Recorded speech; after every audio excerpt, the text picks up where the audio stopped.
Hello, welcome to the Stockyard Industrial Lead. I'm Eric Miller, and today I'm going to show you how I paint a locomotive. I'm going to take you along the basic steps that I usually do. This could be different from what other people do, but hopefully it'll help you out a little bit, give you some ideas to think about different ways that I go about it. Basically what I do is, now that I've got my GP9 shell, I'm going to paint that. I'm also going to paint a couple cabooses and vehicles at the same time. And so what I do is I prepare the shell first. I usually clean it off a little bit, and then I usually apply a primer paint. And so I'll go through that with you and why I choose a primer. And then I do the final color, the final coat, and then after that I put on some gloss coat to get it ready for decals. So what we've got here, as I mentioned, is the GP9 that I kit bashed. This is for the South Omaha terminal, and this is the cab. So it's kind of a freelance locomotive that I'm doing for my short line that's based roughly on the Brandon Railroad scheme, but I've developed my own South Omaha terminal brand for it and using some custom decals for it. So this is going to be a pretty easy paint job because it just needs to be all blue, and so it's very simple. And no other colors, no striping or anything like that. And that's part of the reason I decided to go ahead and glue the shell onto the frame here. So the painting will be pretty simple. So this should be a pretty straightforward paint project. And there's different kinds of paint that you can use. What I've liked using, I've been painting for about 15 years now, painting model railroads, airbrushing that is. And what I like to use the most is the Badger Model Flex. And I really like acrylics because they're much easier to clean up. And Badger Model Flex just has a lot of variety of different colors, and they're pretty accurate. And so this is going to be a great northern blue. It's a pretty good match for what I could see that Brandon Railroad used for their locomotives that were in South Omaha. And then for a primer, I'm going with Southern Pacific Letter Gray. What I like about this one, it's a very light gray. It's a pretty basic. It's just a good all-around primer color to use. And my basic rule for using a primer is if you have a very light color that you're putting over it, like yellow or red, something or white, something that's very hard, the primer works really well, so you don't have to do a ton of paint coats on it. The other thing I like to use primers for is if you have a locomotive project like this where the plastic color is all different colors, putting the primer on it will just even it out, and so then when you put your final color on, it'll look great. So with that, let's go ahead and get started, and come along with me and I'll show you how I go about painting a locomotive. So the first step in painting a locomotive is usually you want to clean off the shell, and that means scrubbing it down with a little bit of soapy water. I find this is very important, especially if you've done a lot of work to the shell, like if you've added some detail parts and there's, you've put some glue, and also you've just been touching it a lot with your greasy fingers. It's just a good idea to paint it or to clean it off with some soap, and that way the paint will adhere a lot better. There are some projects, if I'm not messing with the shell a lot, I'll skip this step just to save time, and it'll still be okay. But for something like this, I think it's important. Now, one of the things that you can do is after you've washed it, it's obviously, you definitely need to let it dry for a little bit. Sometimes you can speed up that process with a hair dryer. One thing, speaking of drying, to pay really important attention to is if you've used some putty like I have around these areas, make sure, and also just with the CA glue, make sure you've let it dry at least 24 hours, I think is a good idea, to make sure everything is dry and set before you start washing it with water. So what I do is I get a little bit of warm water out of the sink here, get an old soft toothbrush, and just kind of soak it with the water. And get my toothbrush wet. I just get some basic detergent soap. Just pour a little bit of that on the toothbrush, like so, and just scrub it a little bit. You basically want to just kind of get the surface areas, I think is pretty good. Handrails shouldn't have come out because I thought they were glued in, but not a big deal. Handrails are kind of one of those maintenance intensive parts of a locomotive. Just very gently go around. And then same with the cab, just kind of, you want to try to get to all the main surface areas. And then now just start rinsing it off. A little too hot. Perfect.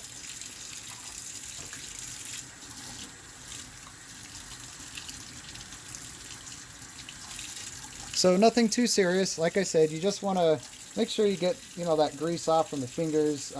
Kind of get some of that stuff off that, you know, maybe some of the glue if it's spread around a little bit.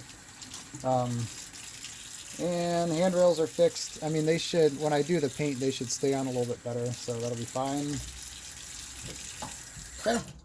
Now we're done. So I'm going to be painting here in a couple hours. So I'm going to let this hand or air dry mostly. But one of the things I do like to do is just blot it a little bit with a towel. Some people recommend against this because you are risking putting chemicals back on the shell. But I think if you have a nice clean towel, doing a little bit of blotting isn't going to hurt it. And it'll get some of these big drops off that might take a little bit of time to dry. The other thing I like to do is blow air through some parts, like where these steps are.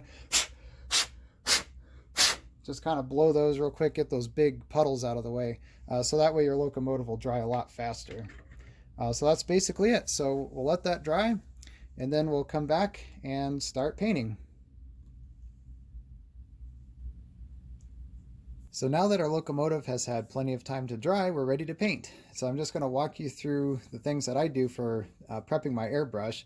First of all, I use a pretty simple Badger single action airbrush. I find that this gives pretty good results, and it's really easy to clean. It's not too complex. And so every time I'm done with a paint project, I always clean it out very thoroughly and try to get all the paint off to make sure that it looks like as close to it looked when I got it brand new. And then this is the little adapter that will go in here that we'll put into the paint. And then we've got our paint right over here. So it's pretty simple. What I usually do with the Model Flex paint is I don't adjust it or put any more thinner in it at all, especially when it's new. I highly recommend using new paint, you know, less than a year or two at least. If it's really new paint, I usually don't put a filter in here to filter out the stuff because there shouldn't be any chunks of paint in here. And so you can get by without having to do that. It's just a little bit easier to clean. So opening this up for the first time, we've got this little seal right here. I'll just take off. I usually just go ahead and keep that in here. And then it's pretty simple. Just put this on and screw it in. Now, another thing that I highly recommend is make sure you shake the paint really well. It could be sitting on a shelf for a very long time. So you want to make sure that this is thoroughly shaken up and that if it's mixed really well. Again, with the acrylic thin paint like this for an airbrush, it should be pretty easy to mix. And another tip is to make sure that you're wearing an old shirt or old pants, stuff you don't mind getting paint on. Definitely going to take my watch off. I've got this old cookie sheet pan that I use for painting my stuff on. And sometimes what I'll do is I'll use like a paper plate or something and tape stuff down. What I'm going to do today is kind of my casual painting method of a combination of painting it on the cookie tray and then just holding it with my hand to get some of the kind of hard to reach spots. So that's my usual technique that I use when I'm painting. Again, it's kind of a more casual way of painting, I think, but I've found that it works pretty well. So what I'm going to do, it's really nice outside, really warm. I find that's the best time to paint, like middle of the day when the sun is shining on it. It really helps the paint go down smooth and it dries it really fast. So I'm going to take advantage of that and do my painting outside. I'll show you a little bit of it outside. It might be a little noisy with the air compressor. For the air compressor connection with the airbrush, I don't do a ton of painting anymore with airbrush. Not as much as I used to now that I've got a smaller fleet, and so I just use a really large air compressor that I use for other things around the house.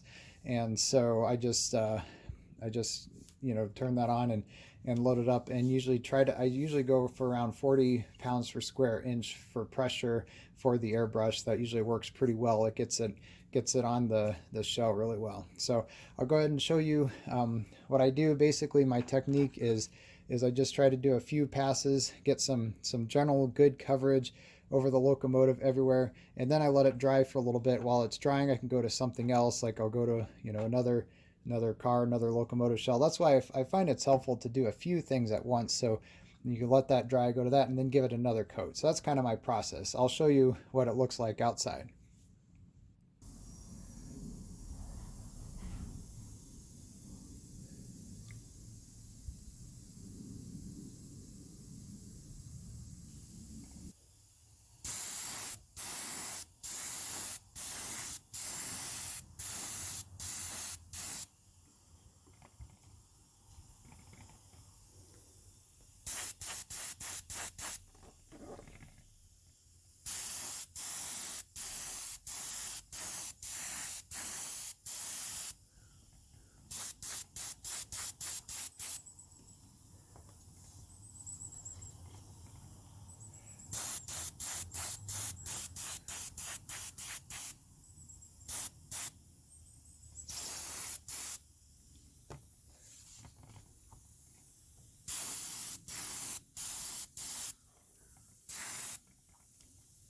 Okay, so what I'm doing here is just getting some nice even passes of the brush, just like that.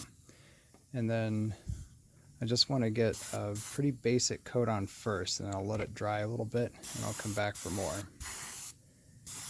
And I also want to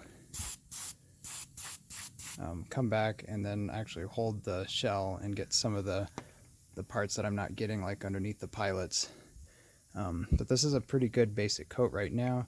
You also want to be careful to spray at all different angles so that you're getting all the different grills and other details in there.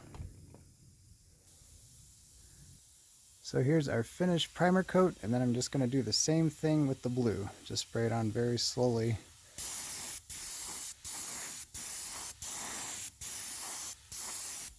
One pass at a time until I get complete coverage. Notice how it's going on pretty smooth and even.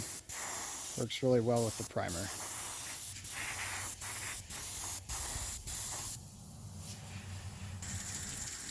So for cleaning out the airbrush, first of all I recommend wash your hands first so they're clean.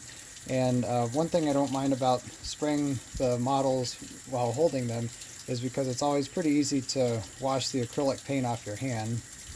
So what we're going to do is close the paint first, and what I like to do when I'm done with the bottle of paint, I like to know what color it is from the top, so I'll put a little bit of paint there, smear it around a little bit, and then I'll be able to tell what color it is if I want to use it again. And we'll just start by rinsing this out. Like I said, I always try to clean my airbrush equipment out so that it looks brand new. And the best method that I use for cleaning airbrushes is use pipe cleaners. I'll show you how that works. And you want to be careful not to get any parts down the drain, of course. We'll just set these aside, like that part. So I got a basic pipe cleaner here.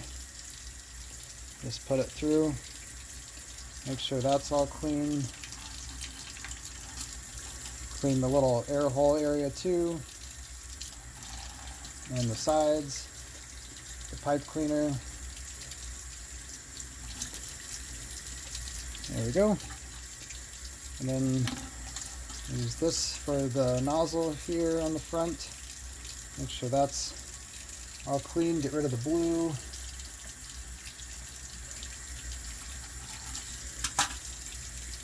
Okay, and I'll use a slightly newer pipe cleaner on this stuff. So you can see with the acrylics, it's a pretty easy cleanup process. And then after this is all done, I just let it air dry.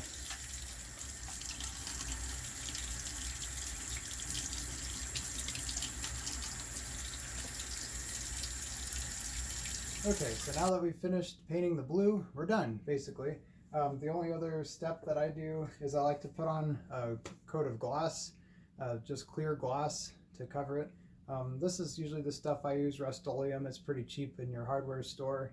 And then I do this so that the decals go on and you don't get the film behind the lettering. And so it comes out looking a little glossy, kind of like this.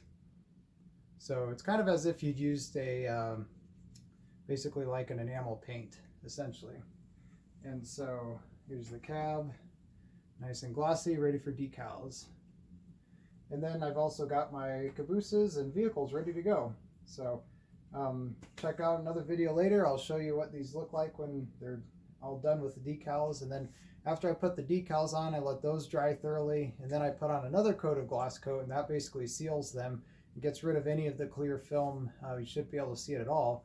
And then I let that dry, and then I put on a dull coat, and then I do some weathering if it's needed. So those are basically the steps. The painting step is probably one of the biggest challenges, but I think it's kind of fun, and as you can see, it's pretty easy to do. So those are the things that I do usually when I paint. So I hope that this video is helpful. Feel free to leave any comments. Let me know if you have questions at all. If there's anything else I can help answer, or maybe you have some tips for me.